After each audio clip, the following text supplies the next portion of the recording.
Escatologia, o drama do fim. Palestra realizada em 5 de abril de 1968. Neville Goddard. A palavra discípulo significa aprendiz, e qualquer um que ouça o padrão de salvação de Deus daquele que o experimentou e crê, faminto por aprender mais, é um discípulo. A tradição nos diz que Pedro, Tiago e João eram discípulos. Não, você é um discípulo, se você acredita em minhas palavras. Agora, quando falo de Jesus, eu estou falando do homem padrão, pois ele me fez conhecer o propósito de sua vontade, que ele estabeleceu em Cristo como um plano, um padrão para a plenitude do tempo. Esse padrão se desdobrou em mim e posso lhe contar por experiência. Jesus Cristo é o desdobramento do Pai e do Filho. Se você acredita em mim, você é meu discípulo. Agora, tenho alguns sonhos escatológicos perfeitamente maravilhosos para compartilhar com você. Aqui está uma experiência de quem ouviu e acredita. Este é o seu sonho. Ele disse: você estava na palestra, ensinando. Embora você tenha sorrido para mim, houve uma grande intensidade nos seus olhos. Pegando uma flecha dourada do seu lado, você a colocou em seu arco e atirou diretamente em mim. Quando veio em minha direção, pude ler a palavra ressurreição impressa sobre ela enquanto penetrava na minha testa. Então você atirou a segunda flecha, que dizia Davi, e ela penetrou no meu peito. A terceira flecha levou a palavra ascensão e penetrou minha barriga, tocando minha espinha. A quarta flecha não continha nenhuma palavra, apenas uma pomba branca, e quando me atingiu, senti como se todos os poros do meu corpo tivessem sido atingidos. Eu nunca conheci tal êxtase de amor antes. Eu me senti como uma fonte espiritual de amor puro. Na noite seguinte, em um sonho, um homem que nunca vi se aproximou de mim. Irradiando o amor, ele disse: estou preparando uma grande festa e virei no dia 17 para levá-lo comigo. Agora, isso poderia significar literalmente o 17º, mas, no simbolismo, 17 é um número maravilhoso. Em hebraico, você não escreve o número 17 como 7, mas 7 e 10, denotando maior importância. Esse número aparece primeiro no capítulo 37 do Gênesis, como José tinha 17 anos. Então, no 47º capítulo de Gênesis, José e seu pai são ensinados por Jacó por 17 anos. Então, 17, denotando uma combinação de 7 e 10, é dividido em 7 como perfeição espiritual e 10 como a perfeição da ordem. Na visão anterior desse cavaleiro, a ordem era perfeita, começando com a ressurreição, depois com Davi, e a ascensão, e finalmente com a pomba que o sufocava de amor. Aqui está a perfeição da ordem, a perfeição espiritual. Eu posso dizer a ele esta noite: as flechas penetraram em você e nada pode impedi-las de alcançar seu destino no mundo além do mundo dos sonhos. Você é um ser completo agora, como o padrão está enterrado em você, e no futuro não distante, Jesus Cristo, o homem padrão, se revelará de dentro. Agora, o primeiro evangelho começa com estas palavras. O começo do evangelho de Jesus Cristo, o evangelho do mundo, significa boas novas, não bons conselhos. Assim, o evangelho é o começo das boas novas do evangelho. Jesus Cristo, as boas novas de como Deus realmente se torna homem, que o homem pode se tornar Deus. Essa é a boa notícia que compartilho com todos. Aqui está outro sonho. Essa senhora se viu caminhando com membros de um grupo que assistem a essas palestras.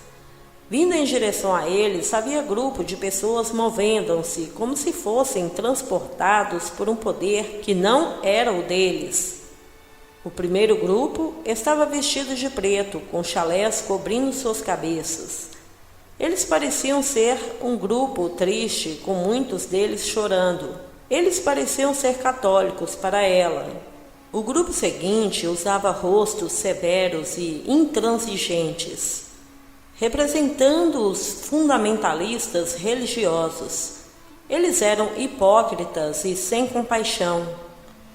Eles foram seguidos por um grupo de homens e mulheres amistosos, animados, sorridentes e fazendo perguntas, como muitas vezes os buscadores fazem. Quando questionada por este grupo, a senhora disse: "Você vai descobrir quem você realmente é e quem Deus realmente é. É quando você vai saber que está tudo aqui." E com esse comentário, ela estendeu o dedo indicador direito e apontou para sua testa. Então, ela correu para se juntar ao grupo enquanto acordava.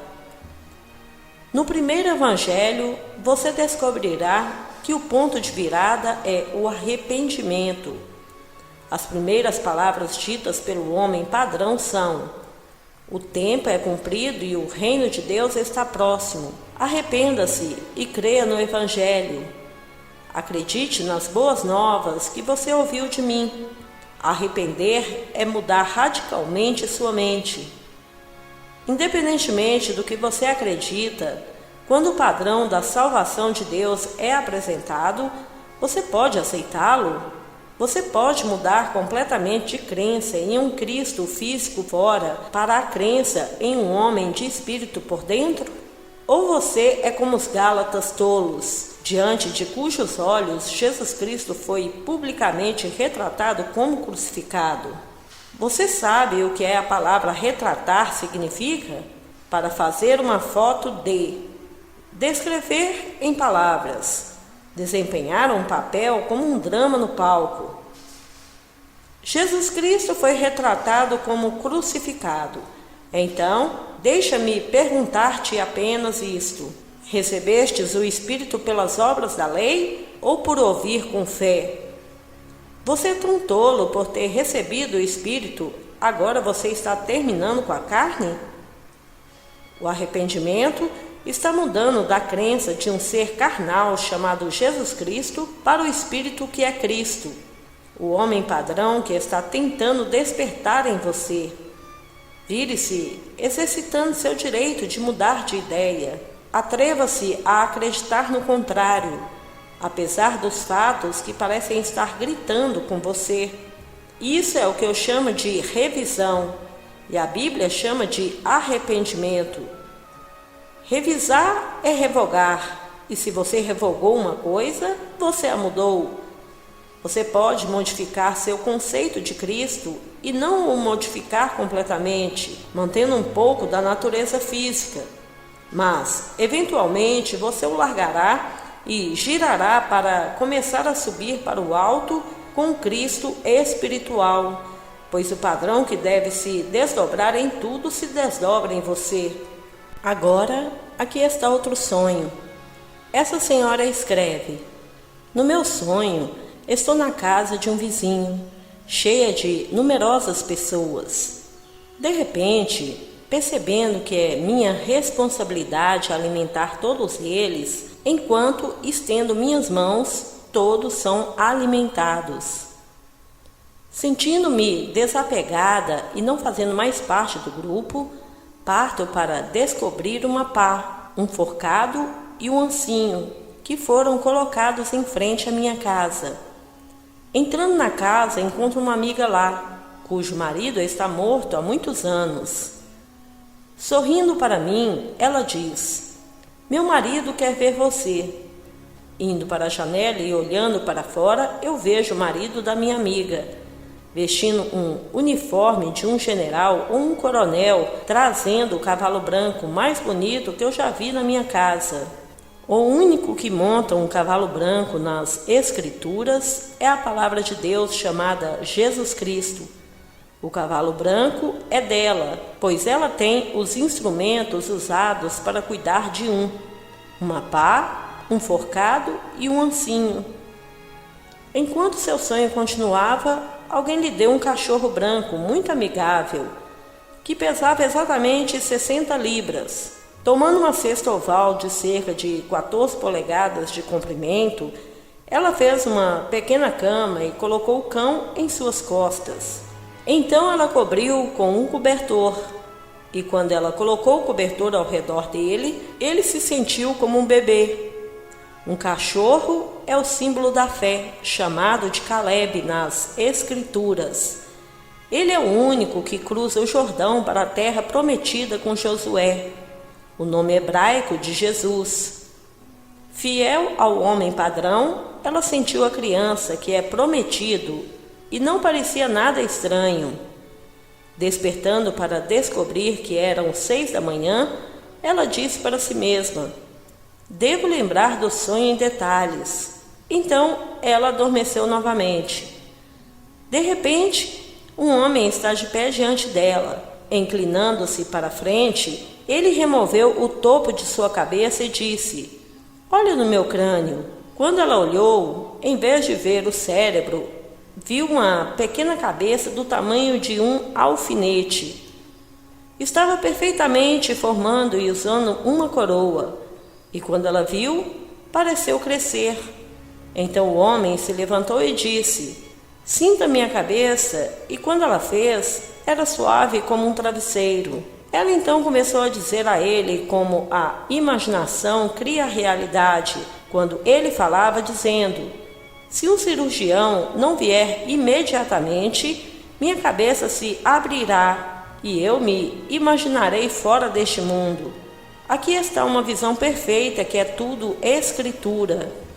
O cavalo branco, que é a revelação, todo o desdobramento de dentro, e a criança no crânio.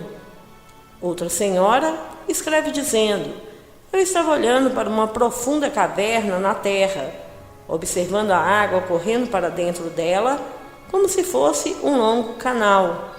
Uma criança de cerca de 8 meses estava sentado na margem, olhando para as mãos estendidas. Você, Neville, estava bem acima de nós, olhando para a criança e para mim. Então ouvi as palavras: pode um homem ter um filho? E acordei repetindo essa pergunta repetidas vezes. Essas são as mesmas palavras que você encontrará no capítulo 30 de Jeremias. E quando você começa a expressar as Escrituras, você está no final de sua jornada. Todos os sonhos que compartilhei com você esta noite são escatológicos. Aqui está outro. Essa senhora encontra-se em um enorme curral, com a consciência de ser o centro da expansão ilimitada. O portão do curral está aberto e pendurado no alto do portão é metade da carcaça de um ser humano. Parecia natural que ele estivesse ali, e como ela parecia, a sensação de liberdade infinita a possuía. No 26º capítulo do livro do Êxodo, o verso 12 refere-se à meia cortina. O significado da cortina é dado no capítulo 10 de Hebreus, o versículo 20.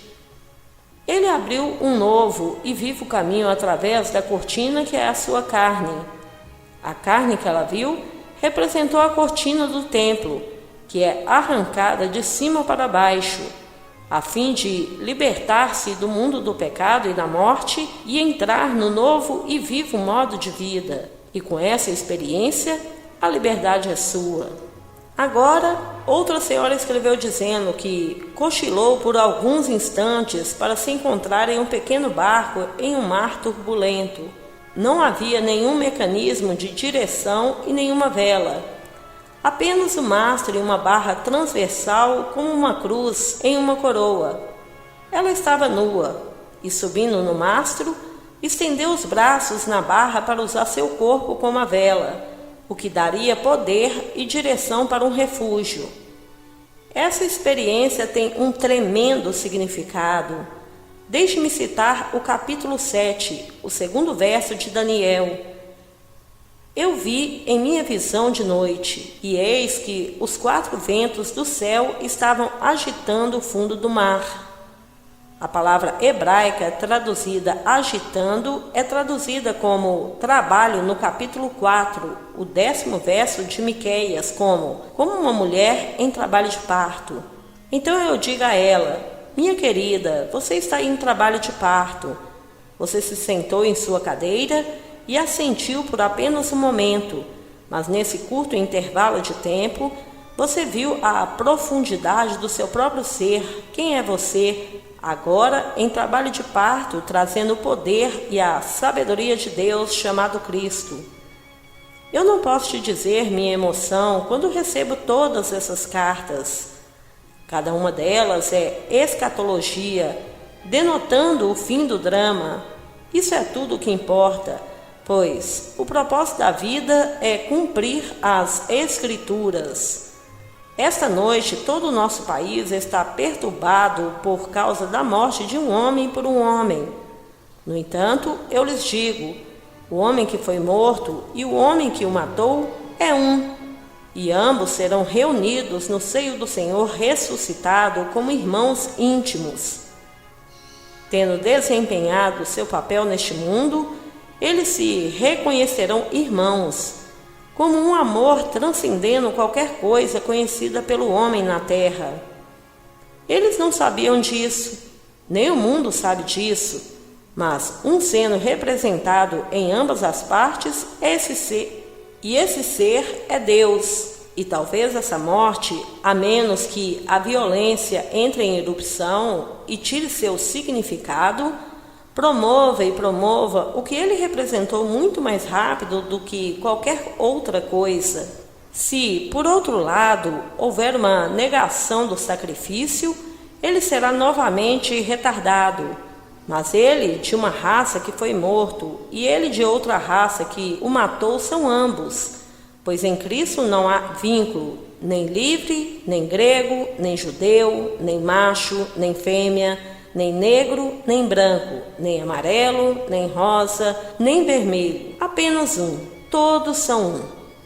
Então, o que estou tentando dizer é que a culminação dos ensinamentos de Jesus Cristo é encontrada no pensamento de uma união mística daquele que ouve e crê, com o Pai e o Filho. Isso é trazido pelo Espírito. Quando você recebe o Espírito ao ouvir com fé, você não verá mais um Salvador físico do lado de fora, pois você, o Filho, terá encontrado seu Pai, seu Salvador, para ser você mesmo.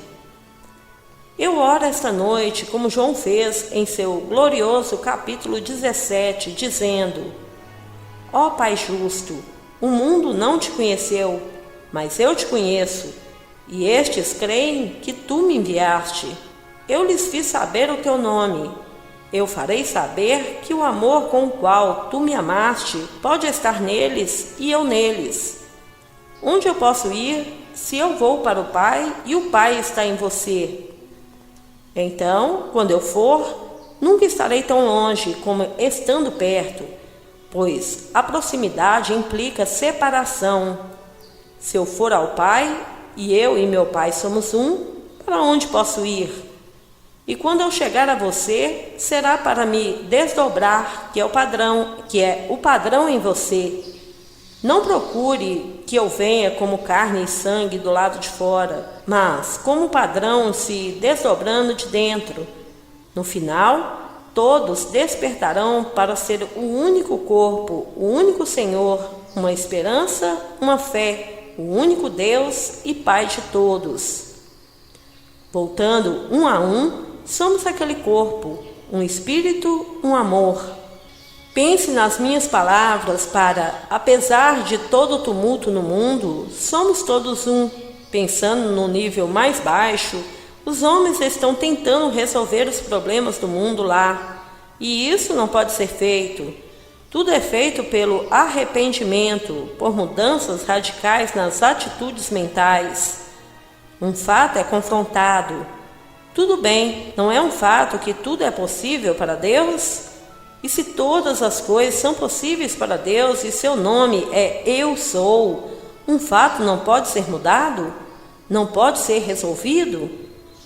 Nesse exato momento, posso ignorar o fato e assumir que as coisas são como eu quero que sejam, não posso? E quando eu suponho, Deus está assumindo, pois seu nome e eu somos um.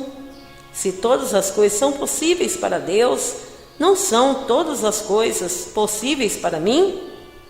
Então, se eu tenho fé em Deus, devo ter fé nos meus atos imaginários.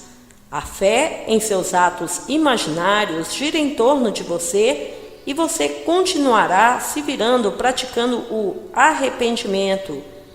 E ao acordar, você acordará. Então, você encontrará um grupo e lhes dirá que, se eles apenas se virarem, encontrarão a Deus. Que Ele não vem do lado de fora, mas apontando para sua testa, você dirá a eles que Ele está todo lá. Então você falará por experiência, pois quando Ele se desdobra dentro de você, você experimentará o padrão perfeito que meu amigo recebeu com as 4 flechas de ouro. Como mencionei há alguns meses, quem sabe o que o homem desperto está fazendo quando atira suas flechas para além do mundo dos sonhos? Você não pode se desviar do plano de Deus. Se você despertar dentro de si, e é o plano que desperta, você é o plano que despertou. Então você atira o plano para aqueles que amam. Pegue as passagens que eu citei esta noite e veja como elas se relacionam com as visões.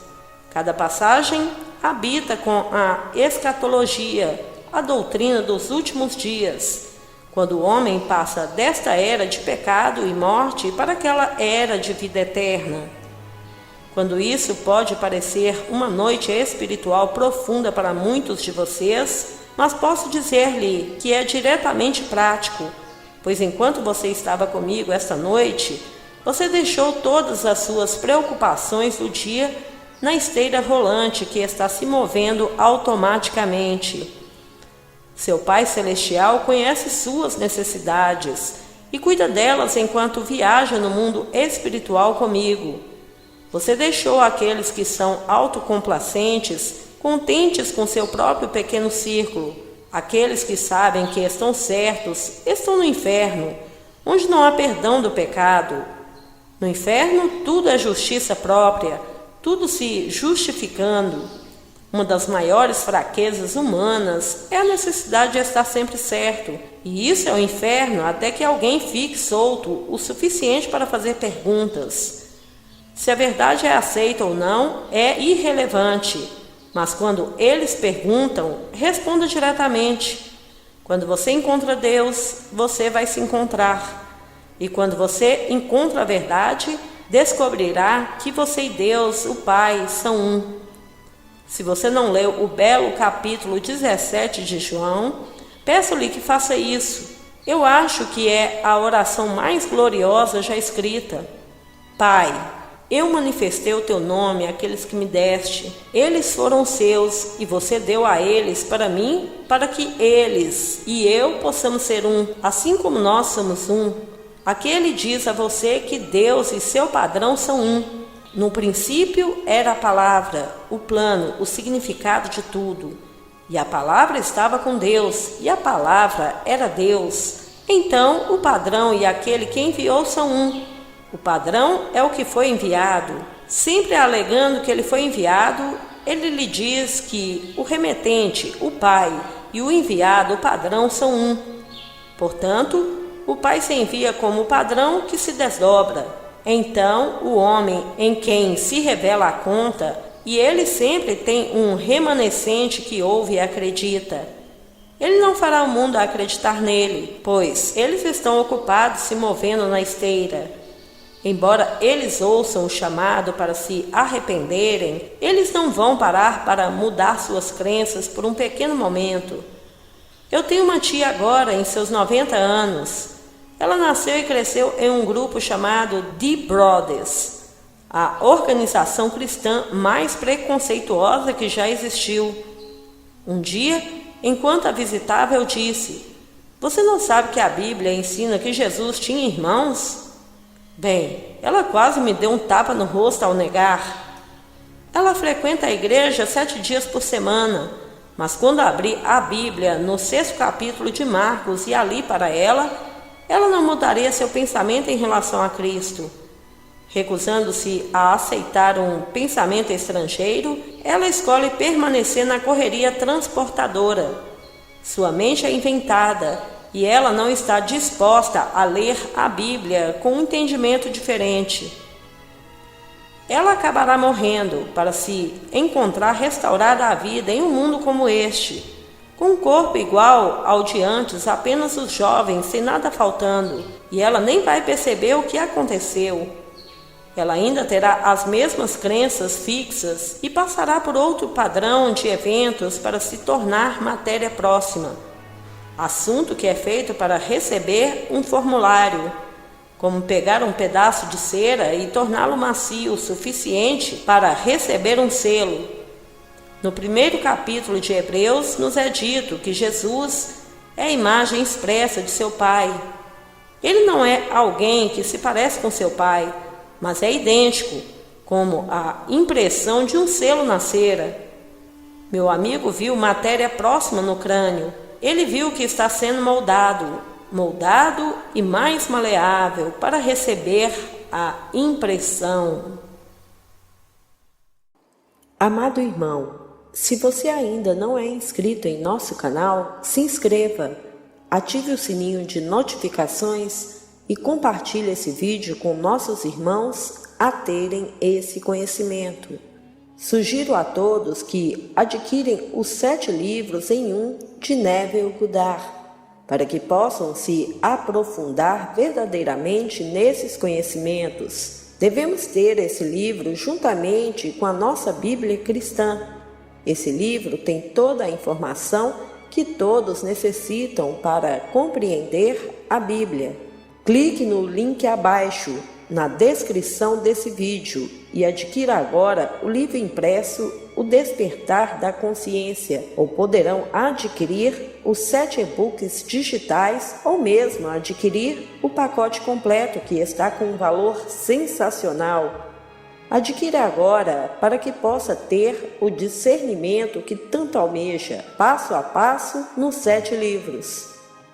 Muita paz e luz a todos. Namastê.